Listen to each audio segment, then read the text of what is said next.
बरं, आता घोड्यावर बसून कुणीकडे कुच करणार आहात, कुणीकडे जाणार आहात? दिल्ली.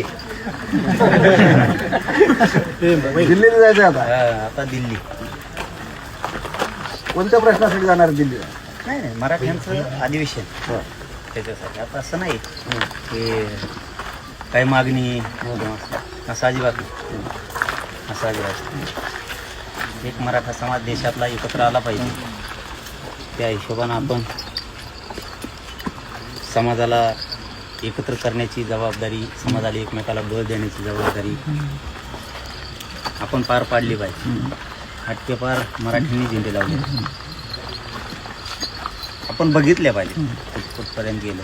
पुऱ्या देशात मराठा समाज हा विखुरलेला आहे.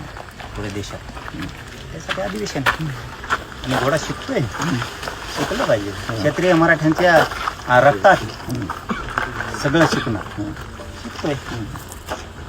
आता तुम्ही दिल्लीला जाणार आहात, घोडस्वारी शिकणार आहात. तुम्ही किती मराठी जाणार आहेत दिल्लीला? सॉरी कुठे करणार आहात? 70-80 लाखापर्यंत मराठी दिल्ली जातील. देशातले किती येत आहेत आता बघूया. ते दिवाळीच्या नंतर सगळीकडं सगळे किंवा शिष्टमंडळ आम्ही प्रत्येक जिल्ह्यात पाठवणार. प्रत्येक जिल्ह्यात